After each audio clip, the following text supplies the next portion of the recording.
Friends, have a nice day. Welcome back to my channel Shailu's lifestyle. ரொம்ப நாளுக்கு அப்புறம் ஒரு லாங் வீடியோ. கண்டிப்பாக இந்த வீடியோ உங்களுக்கு யூஸ்ஃபுல்லாகவும் இன்ட்ரெஸ்டிங்காகவும் இருக்கும்னு நம்புகிறேன். வீடியோவை ஸ்கிப் பண்ணாமல் ஃபுல்லாக பாருங்கள். வீடியோக்குள்ளே போகிறதுக்கு முன்னாடி நீங்கள் நம்மளோட சேனலுக்கு புதுசுனா சேனலை மறக்காமல் சப்ஸ்கிரைப் பண்ணி வச்சுக்கோங்க. இது வெனஸ்டே ஃபுல் டே எடுத்த வீடியோ தான். என்னோட டே இன் மை லைஃப் எப்படி இருந்ததுங்கிறத இதில் பார்க்கலாம். மார்னிங் எந்திரிச்ச உடனேயே வீடெல்லாம் க்ளீன் பண்ணி விட்டுட்டு நானும் ஃப்ரெஷ்ஷப் ஆகிட்டு பாத்திரமெல்லாம் வாஷ் பண்ணி வச்சுருந்தது. அது நல்லா ட்ரையாக இருந்தது. அது எல்லாம் அதை இடத்துல எடுத்து வச்சுட்டு ஈவினிங் ஸ்நாக்ஸுக்கு இலையாட செய்யலான்னு நம்ம சாதம் வைக்கிற புழங்கல் அரிசி ஒரு படி எடுத்துருக்கிறேன். எங்கள் ஊரில் இதுக்கு பேர் படின்னு சொல்லுவோம். உங்கள் ஊரில் என்னெல்லாம் பேர் வச்சு சொல்லுவீங்கிறது மறக்காமல் கமெண்ட் பண்ணுங்கள், எல்லோரும் தெரிஞ்சுக்கலாம். அதுக்கப்புறம் அரிசியை ஒரு 2-3 டைம் நல்லா கழுவிட்டு தண்ணி ஊற்றி ஊற வச்சாச்சு. ஒரு 3 மணிக்கூர் நல்லா ஊறினாலே மாவு அரைக்கிறதுக்கு ஸ்டார்ட் பண்ணிடலாம். ஊற போட்டுட்டு ஒரு 3 மணி வரை ஃப்ரீயாக தான் இருந்தேன். கொஞ்சம் எடிட்டிங் ஒர்க்கெல்லாம் இருந்துச்சு, அதெல்லாம் செஞ்சிட்ருந்தேன்.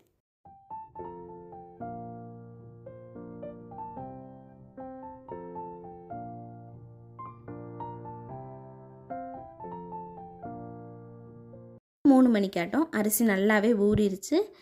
கிரைண்டர்லேயும் ஆடுறதுக்கு போட்டாச்சு. எங்கள் வீட்டில் இப்போ வரைக்குமே நாங்கள் இந்த கல் எடுத்துகிட்டு போட்டு ஆட்டுற அந்த கிரைண்டர் தான் யூஸ் பண்ணிகிட்ருக்குறோம். நீங்கள் யாரெல்லாம் இது யூஸ் பண்ணுறீங்கிறது மறக்காமல் கமெண்ட் பண்ணுங்கள். எப்படியும் அரிசி ஆடுறதுக்கு ஒரு அரை மணிக்கூர் ஆகும். அந்த டைமில் ஏன் சும்மா இருக்கணும்னு வெயிலும் நல்லா கொளுத்திட்டு இருக்குது. இந்த டைமில் ஸ்கின் ட்ரை ஆகும், டேன் ஆகும். அதுக்கப்புறம் ஹேர் நிறைய ஹேர் ஃபால் எல்லாம் ஆகும். சரி, கொஞ்சம் இம்பார்ட்டன்ஸ் கொடுத்து அதையும் மெயின்டைன் பண்ணலான்னு சொல்லிவிட்டு எப்போவுமே நான் இப்படி தான் பண்ணுவேன். எங்காவது ஃபங்க்ஷன் போகிற டைமில் உங்களோட ஃபேஸ் டேனாக இருந்தது, கொஞ்சம் டல்லாக இருக்குதுன்னா இதே மாதிரி நீங்கள் மெயின்டைன் பண்ணிங்கன்னா உடனே இன்ஸ்டன்ட் க்ளோ கிடைக்கும், பிரைட்னஸு கிடைக்கும். வாங்க அதை எப்படி செய்கிறதுன்னு பார்க்கலாம். ஃபஸ்ட்டு கொஞ்சமாக மில்க் எடுத்துகிட்டு ஃபேஸ் ஃபுல்லாக மசாஜ் பண்ணோன்னா முகத்தில் இருக்கிற அந்த அழுக்கெல்லாம் போயிடும். அதுக்கப்புறமா ஒரு தக்காளியை பகுதியாக கட் பண்ணிவிட்டு கொஞ்சமாக காஃபி பவுட்ரு, கொஞ்சமாக சர்க்கரை, இது ரெண்டையும் மிக்ஸ் பண்ணிவிட்டு இந்த கட் பண்ணி வச்சுருக்கிற தக்காளியில் டிப் பண்ணி ஃபேஸில் நல்லா ஸ்க்ரப் பண்ணோன்னா ஒரு கொஞ்ச நேரத்துலையே ஃபேஸ் வாஷ் பண்ணிடலாம். நல்லாவே பிரைட்னஸ் தெரியும். நம்ம ஸ்க்ரப் பண்ணிவிட்டு விட்டுட்டோன்னா இந்த ஃபேஸில் உள்ள போர்ஸ் எல்லாம் ஓப்பன் ஆயிடும். இதை நம்ம எப்படியா இருந்தாலும் க்ளோஸ் பண்ணணும். அதுக்கு வேண்டி தான் இந்த ஃபேஸ் பேக் போடுறோம். ஃபேஸ் பேக்குக்கு நான் ஆரஞ்சு பவுடரும் பாசிப்பயிறு பொடியும் அரைச்சி வச்சுருந்தேன். இது ரெண்டையும் மிக்ஸ் பண்ணி பால் தான் எனக்கு சேரும். ரெண்டையும் மிக்ஸ் பண்ணிவிட்டு ஃபேஸ் பேக் அப்ளை பண்ணி இந்த ஃபேஸ் பேக் காயறதுக்கும் அரை மணிக்கூர் ஆகும். அந்த டைமை வேஸ்ட் பண்ணாண்டான்ட்டு ஹேர் பேக் போடுறதுக்கு அரப்பு பொடி அரைச்சி வச்சுருந்தேன். அதில் தண்ணி மிக்ஸ் பண்ணி ஹேர் ஃபுல்லாக ஸ்கேல்ப்லேருந்து எண்டு வர ஃபுல்லாகவே அப்ளை பண்ணிட்டேன். ஒரு 6 o'clock மேலே ஆயிடுச்சு. அதனால தான் நல்லா இருட்டாயிருச்சு வீடியோ எடுக்கும்போது. ஃபுல்லாக அப்ளை பண்ணிவிட்டு நானும் ஃப்ரெஷ்ஷப் ஆகிட்டு வந்துட்டேன். அதுக்கப்புறமா இலையடை செய்கிறதுக்கு ஸ்டார்ட் பண்ணியாச்சு.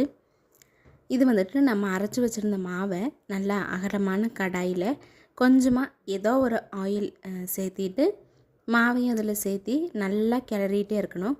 கைவிடாமல் கிளறினா மட்டும்தான் அதில் கட்டி தட்டாமல் இருக்கும். நல்லா கிளறி மாவை நல்லா பிடிக்கிற அளவுக்கு கன்சிஸ்டன்சியில் எடுத்துக்கலாம். நேரம் கைவிடாமல் கிளறிகிட்டே இருந்ததுனால கடைசியாக அந்த கன்சிஸ்டன்சி வந்துருச்சு. அதை நல்லா ஆறுறதுக்குள்ளே அதுக்குள்ளே வைக்கிறதுக்கான ஸ்டஃபிங்க்கு வெல்லம் கிரேட் பண்ணிடலான்னு கொஞ்சமாக இருக்கிற வெல்லத்தை கிரேட் பண்ணிட்டோம். பேலன்ஸ் ஒரு 2 வெல்லத்துக்கு பக்கம் நம்ம இடிகளில் வச்சு தட்டிட்டு போட்டோம்னா போதும். ஏன்னா எல்லா வெல்லத்தையுமே நம்ம கிரேட் பண்ணி போட்டோம்னா ரொம்ப தண்ணி விட்ட மாதிரி ஆயிடும். அதனால் ஒரு 2 வெல்லத்தை இந்த கிரேட்டரில் வச்சு கிரேட் பண்ணி எடுத்துக்கிட்டோம். இனி ஒரு 2 வெல்லத்தை நம்ம இடிகளில் போட்டு நல்லா தட்டி எடுத்துக்கிட்டோம். இது ஃபுல்லாக கிரேட் பண்ணிவிட்டு அதுக்கப்புறம் என்ன பண்ணுறேங்கிறது காமிக்கிறேன். வெல்லமெல்லாம் கிரேட் பண்ணி நம்ம வேக வச்சு வச்சுருக்கிற கடலை பருப்பும் தேங்காயும் அதுக்கப்புறம் இந்த கிரேட் பண்ணி வச்சுருக்கிற வெல்லத்தையும் சேர்த்திட்டு நல்லா மிக்ஸ் பண்ணி எடுத்து வச்சிடலாம். இதுதான் நம்ம இலையாடக்குள்ளே வைக்கிற ஸ்டஃபிங். மெயின் பார்த்திங்கன்னா இது ஒன்று தான். இலையாடைக்கே அதிகமாக டேஸ்ட் கொடுக்கறதுன்னு பார்த்திங்கன்னா இந்த உள்ளே வைக்கிற ஸ்டஃபிங் தான். இது வெறுமனே நம்ம சாப்பிட்லாம், நல்லா தான் இருக்கும். அதுக்கப்புறம் நான், அம்மா, அக்கா 3 பேருமே இலையடை செய்கிறதுக்கு ஸ்டார்ட் பண்ணிட்டோம். ஃபஸ்ட்டு இந்த ஆறின மாவை நல்லா பால் மாதிரி ஷேப் பண்ணிவிட்டு நம்ம வாழை இலையில் நல்லா தட்டி எடுத்துக்கலாம். நல்லா மெல்லிசாக தட்டி எடுத்தோம்னா தான் உள்ளே வைக்கிற ஸ்டஃபிங் வந்து நல்லா உள்ளே இருக்கிற மாதிரி நல்லா ஜூஸியாக இருக்கும். அதனால் நல்லா மெல்லிசாக தட்டி எடுத்துகிட்டு அதுக்கப்புறம் உள்ளே வந்து நம்ம ரெடி பண்ணி வச்சுருக்கிற வெல்லம், கடலைப்பருப்பு, தேங்காயோட ஸ்டஃபிங்கும் வச்சுட்டு இலையை அப்படியே பகுதியாக மடித்து நம்ம எடுத்து வச்சு அப்புறமா இலையடை செய்கிறதுக்கு ஸ்டார்ட் பண்ணிடலாம். இட்லி நம்ம எப்படி வேக வைப்போமோ அதே மாதிரி இட்லி குண்டாவில் தண்ணி ஊற்றிட்டு மேலே இட்லி தட்டு வச்சு அதுக்கு மேலே ரெடி பண்ணி வச்சுருக்கிற இந்த இலையடை ஒரு 8லேருந்து 10 அவ்வளோ மட்டும் வச்சா போதும். அப்படி இல்லைன்னா எல்லாம் ஒரே மாதிரி வேகாது. வச்சுட்டு இந்த ஆவி வெளியே போகும்போது இந்த இலையோட கலர் வந்து க்ரீன் கலர்லேருந்து ஒரு எல்லோ கலர் மாறிடும். நல்லா இலை வந்து வாடிடும். அந்த டைமில் நம்ம வெளியே எடுத்துடலாம். ரெடி ஆயிடுச்சுன்னு அர்த்தம். வெளியே எடுத்துகிட்டு எப்படி இருந்ததுங்கிறது காமிக்கிறேன். டேஸ்ட் வைஸ் சூப்பராக இருந்தது. நான் வீடியோ எடிட் பண்ண போகும்போது இதை பார்த்ததுமே வாயில் எச்சி விடுது. அந்த அளவு டேஸ்ட்டாக இருந்தது. நல்லா ஜூஸியாக இருந்தது. இது மாதிரி ட்ரை பண்ணிவிட்டு எப்படி இருந்ததுன்னு கமெண்ட் பண்ணுங்கள். வீடியோ பிடிச்சிருந்ததுன்னா லைக் பண்ணிவிட்டு சப்ஸ்கிரைப் பண்ணி உங்களோட ஃப்ரெண்ட்ஸ் அண்ட் ஃபேமிலிக்கும் ஷேர் பண்ணுங்கள்.